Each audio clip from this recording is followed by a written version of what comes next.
Hello বন্ধুরা, আজকে আমি আরও একটা রেসিপি নিয়ে চলে এসেছি। আজকে আমি রান্না করব কুমড়ো দিয়ে, পটল দিয়ে আর চিংড়ি মাছের একটা ঘন্ট। বন্ধুরা, এইভাবে যদি তোমরা রান্না করো খেতে খুব ভালো লাগবে। চিংড়ি মাছের তরকারি খেতে সবাই ভালোবাসে, তাই না? তো বন্ধুরা, এরকমভাবে চিংড়ি মাছের তরকারি বানানো খুবই সহজ। তো চলো বন্ধুরা, দেরি না করে রান্নাটা ঝটপট শুরু করা যাক। তো দেখো বন্ধুরা, এখানে আমি কুমড়ো, পটল আর আলু কেটে ধুয়ে পরিষ্কার করে নিয়েছি। আর দেখো, এখানে চিংড়ি মাছও খুব ভালোভাবে কেটে ধুয়ে পরিষ্কার করে নিয়েছি। এবারে অল্প একটু নুন, অল্প একটু হলুদ আর অল্প একটু লঙ্কার গুঁড়ো দিয়ে খুব ভালো করে চিংড়ি মাছটা মাখিয়ে নেব। তো বন্ধুরা, চিংড়ি মাছ আগে থেকে ম্যারিনেট করে রাখলে ভালোই হয়। তো এখানে চিংড়ি মাছ ম্যারিনেট করা হয়ে গেছে। এবার আমি রান্নার দিকে যাব। তো এখানে গ্যাস অন করে কড়া চাপিয়ে দিয়েছি। কড়া গরম হয়ে গেছে। এখানে সর্ষের তেল দিয়ে দিলাম। তেল আমি খুব ভালো করে গরম করে নেব। তেল যখন গরম হয়ে যাবে তখন গ্যাসের ফ্লেমটা লো করে দিয়ে আমি চিংড়ি মাছগুলো দিয়ে দেব। মিডিয়াম ফ্লেমে আমি প্রায় 1 মিনিট চিংড়ি মাছগুলো ভেজে নেব। এখানে চিংড়ি মাছগুলো একটু বড় সাইজের, এই জন্য আমি 1 মিনিট ভাজবো। তো এখানে আমার চিংড়ি মাছ ভাজা হয়ে গেছে। এবার আমি চিংড়ি মাছগুলো অন্য একটি পাত্রে তুলে নেব।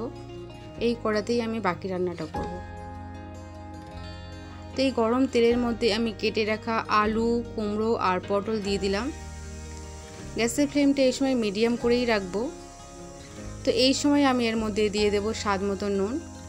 তো সবজি ভাজার সময় যদি নুন দেওয়া যায় তাহলে সবজির ভেতর পর্যন্ত নুন চলে যায় আর সবজির টেস্ট খুব ভালো হয়। তো আমি এখানে মিডিয়াম ফ্লেমে প্রায় 3 থেকে 4 মিনিট খুব ভালো করে এই সবজিগুলো ভেজে নিয়েছি।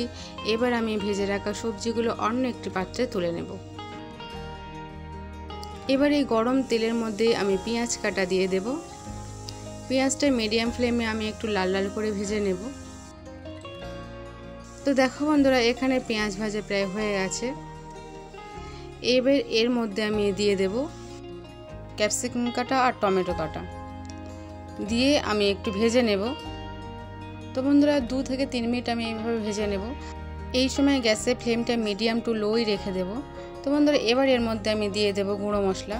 তো প্রথমেই এর মধ্যে আমি দিয়ে দিলাম হলুদের গুঁড়ো 1 চামচ, আর দেব 1/2 চামচ লঙ্কার গুঁড়ো, আর দেব দেখো এখানে জিরের গুঁড়ো 1/2 চামচ, আর দেবো এখানে ধনের গুঁড়ো 1/2 চামচ, আর এর সাথেই আমি দিয়ে দেব এখানে আদা রসুন বাটা 1 চামচ, আর দেব খুব সুন্দর যাতে রং আসে তরকারি তাই জন্য 1 চামচ কাশ্মীরি লঙ্কার গুঁড়ো, আর এখানে টক দই দিয়ে দিলাম আমি 2 চামচ। তো বন্ধুরা, অল্প একটু জল দিলাম, দিয়ে আমি খুব ভালো করে মশলাটা কষিয়ে নেব। বন্ধুরা, এই সময় যত বেশি কষানো হবে ততই বেশি তরকারির স্বাদ ভালো হবে, আদা রসুনের কোনো গন্ধ থাকবে না। তো দেখো বন্ধুরা, এখানে আমার কষানো হয়ে গেছে। এবার এর মধ্যে আমি ভেজে রাখা চিংড়ি মাছগুলো দিয়ে দিলাম।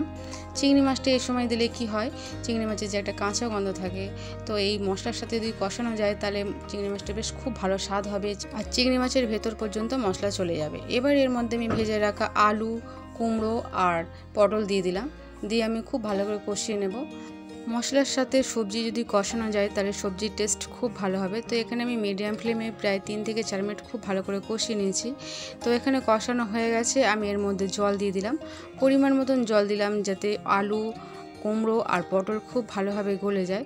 তো জলটা দেওয়ার পরে একটু নেড়ে চেড়ে দিলাম। এই সময় গ্যাসের ফ্লেমটা আমি হাই করে দেব। তো এবার আমি ঢাকা চাপা দিয়ে 8 মিনিটের জন্য ছেড়ে দেব। তো ফিরে এলাম 8 মিনিট পর। তো এখানে অল্প জল আছে, একটু নেড়ে ছেড়ে দিলাম যাতে তলায় কোনোভাবে ধরে না যায়, পুড়ে না যায়। তো এবার আমি ঢাকা চাপা দিয়ে আরও 5 মিনিটের জন্য ছেড়ে দেব। ফিরে এলাম 5 মিনিট পর। তো দেখো এখানে ঝোল একদম মাখো মাখো হয়ে গেছে। এবার আমি উপর থেকে ধনেপাতা কুচনো দিয়ে দিলাম। ধনেপাতাটা দেওয়ার পর অল্প একটু নেড়ে ছেড়ে দিলাম। এবার এর মধ্যে আমি দিয়ে দেবো উপর থেকে গরম মশলার গুঁড়ো। তো বন্ধুরা, গরম মশলার গুঁড়োটা দিলে কি হবে, এর সেন্টটা খুব ভালো হবে। তো আমি 2 মিনিটের জন্য এইভাবে ছেড়ে দিলাম। তো ফিরে এলাম 2 মিনিট পর। এখানে রান্না হয়ে গেছে। এবার আমি পরিবেশনের জন্য অন্য একটি পাত্রে তুলে নেব।